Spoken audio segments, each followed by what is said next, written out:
week number 7, some big games in the 5A ranks and below as well. Let's start out in Region 1 5A, where the TL Hanna Yellow Jackets, they get a win in Simpsonville tonight. They'd be in the driver's seat. In the Road Whites, Gavin Magan and Brock Cole on the connection, and a lead 25-7 in the opening half for the visitors. Isaac Galloway later fought his way through, and then that set up a short touchdown run. Keegan Strickland and the Yellow Jackets pulling away to the win. Hanna makes it 5 wins in the past 6 meetings against Hillcrest. I thought our kids played extremely well in the first half, fought hard, we prepared well all week, and just super proud of our kids and how they performed tonight. A man of few words, but a man with a talented team. Hanna improves to 5-1, 3-0 in the region, and they've now beaten both Hillcrest and Greenwood. Still ahead for them, though, is Greenville, so maybe that'll be a region championship game. Elsewhere in Region 1 5A, speaking of Greenwood, they were just up the line from where Hanna was playing in the Golden Strip. Nifty catch reaching out. Tristan Lewis to Bryce Seaborn, and then Lewis up the middle makes it 26-10 in favor of Greenwood. That was in the third quarter.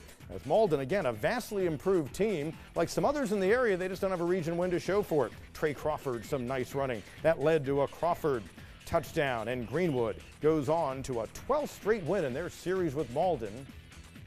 And a game that's not decided by a touchdown or less for the first time in a while for the Eagles, who win it 33-10. Elsewhere in Region 1 5A, Greenville and Easley. Red Raiders on the road and trying to get to 3-0 and keep pace with Hanna. Nice read option fake. Keyshawn Farrow punching it in for the early 7-0 lead in this battle of red and green. Oh, it was like an early Christmas in October. Farrow later to a Kia Shell. Great leaping catch down to the 40-yard gain down to the 10-yard line. Led to a Farrow touchdown. And how about Scoot Watson? His team makes it 5 straight wins, and they've won 5 in a row against Easley. And they improved to 3-0 in the region with a 42-16 victory. Meanwhile, Woodmont and Man in a tight series all time, 1 game better than their neighbors in Greenville County. A 17-16 advantage, going for a 4th straight win. Aiden Williams in the home blue for the Patriots, trying to get a 2nd win on the season. Got it in for the score, and Man had a 10-0 lead. Woodmont returns fire. Jeremiah Gibson gonna take it in after a punt block. And in the end, Man and Woodmont battling, and Woodmont comes away with a huge win on the road, 45-13. They're first in the region. Man falls to 1-2 in Region 1 5A. Over in Region 2 5A, Dorman had a big win at Burns last week. Would there be a letdown against a Boiling Springs team that knocked him out of the playoffs a year ago in the 5A ranks? Mariah Ross with the recap. Dorman looks to avenge a playoff loss to Boiling Springs from a year ago, while the Bulldogs try to hand the Cavs their first loss of region play. The home team off to a fast start on their very first play from scrimmage. Meek Slidell hits Tragan Mickler with a spin move, takes it up the sideline for the 57-yard touchdown, 7-0 Dorman. I mean, that was a big play for offense. Tragan right there has been waiting for one all year, and he finally got it. Same score in the first quarter. Nick Means, coming off a 170-yard rushing performance a week ago, slips 1 tackle, makes a couple miss as he trots into the end zone to take the 2-score lead. Picking it up, a 14-0 game in the second, and it's Means again. This time the junior finds the edge and scores, standing up 21-0 Cavs. 24-0 after a Ranson far field goal.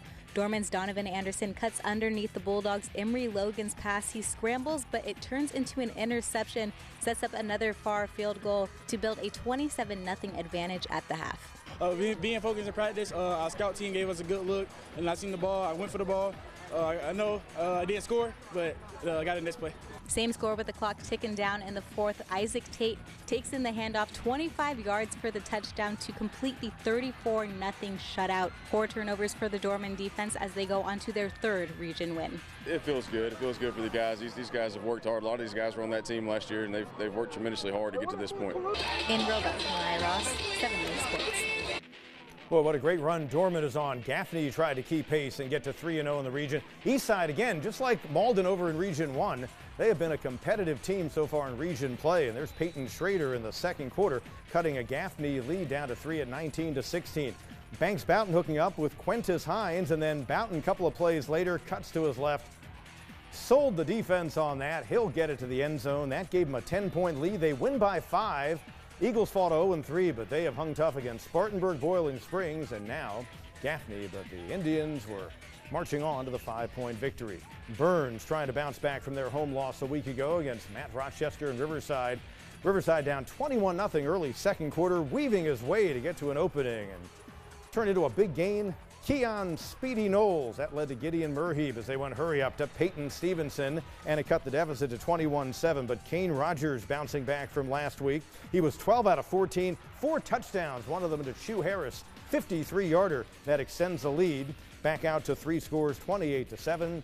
And it's a 12th straight win since 1990 for Burns against Riverside as they see the Rebels come in and beat them 42-27.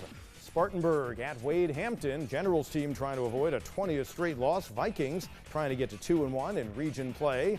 And there's Trey Burke hooking up with Skylar Douglas. 4 touchdown tosses for Burke on the night. Here's another. Torian Davis on the receiving end. 14-zip Vikings. And then Burke, who threw for nearly 200 yards, and they got 127 on the ground out of Trenton Lynch with another connection. Spartanburg outgains the Generals 492-50, and they make it 6 straight against Wade Hampton in their series with a 52-0 victory.